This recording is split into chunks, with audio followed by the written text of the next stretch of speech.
To you by NBC bearing, भारताची पहिली bearing उत्पादक। मुंबई महाराष्ट्रापासून तोडली जाईल अशी शंका आणू नये। मुंबई काल आज उद्या महाराष्ट्राचीच। चंद्रसूर्य असेपर्यंत मुंबई महाराष्ट्रातच राहणार, मुख्यमंत्री फडणवीसांचं विरोधकांना उत्तर।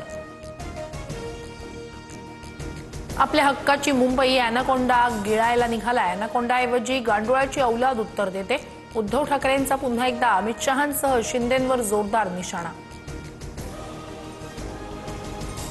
मुंबई लुटणाऱ्या रेहमान डकेतलं पाणी पाजणारी महायुतीच धुरंधर। विधान परिषदेत शिंदेंचा विरोधकांसह उद्धव ठाकरेंवर निशाणा। मुंबई बाहेर गेलेल्या मराठी माणसाला पुन्हा मुंबईत आणण्याचाही निर्धार। तिजोरीत खूप पैसे नाहीत, पण महाराष्ट्राची अर्थव्यवस्था भक्कम। 2030 पर्यंत $1 ट्रिलियन टप्पा गाठणार, फडणवीसांचा निर्धार। तर 1 जुलैपर्यंत कर्जमाफी संदर्भात पुढील धोरण जाहीर करू, फडणवीसांकडून स्पष्ट। जे करार होतात तितकी गुंतवणूक प्रत्यक्षात होत नाही। महाराष्ट्रातील बेरोजगार तरुणांचे प्रश्न आजही अनुत्तरित। 7 दिवसांच्या अधिवेशनात पुरवणी मागण्या मंजूर करून घेणं हाच एकमेव हेतू होता। जयंत पाटलांची सत्ताधाऱ्यांवर टीका।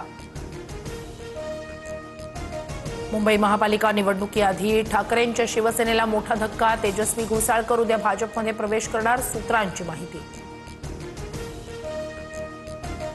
संघाच्या मुख्यालयात महायुतीच्या आमदार मंत्र्यांचं बौद्धिक। फडणवीस शिंदेंकडून सरसंघचालक डॉक्टर हेडगेवार आणि गोळवलकर यांच्या समाधीचं दर्शन। मात्र अजित पवारांसह राष्ट्रवादीचे आमदार मंत्र्यांची रेशीम बागेत अनुपस्थिती। विरोधी पक्षनेता निवडीबाबत सर्व अधिकार मुख्यमंत्र्यांचे। सरकारनं आता नाटकं करू नयेत। विरोधी पक्षनेता करायचा नसल्यास तसंच सांगा, माजी मुख्यमंत्री पृथ्वीराज चव्हाण यांचा निशाणा। पुण्याच्या मावळमध्ये 5 वर्षीय मुलीवर अत्याचार करून निर्घृण हत्या। रात्री उशिरा आई कामावरून घरी परतल्यानंतर मुलगी बेपत्ता असल्याचं उघड। तपासादरम्यान मृतदेह हाती, आरोपी अटकेत। भाजपच्या राष्ट्रीय कार्यकारी अध्यक्षपदी नितीन नबीन यांची नियुक्ती। बिहार सरकारमधील मंत्री नितीन नबीन आता भाजपचे राष्ट्रीय कार्यकारी अध्यक्ष। Brought to you by NBC bearing, भारताची पहिली बेअरिंग उत्पादक।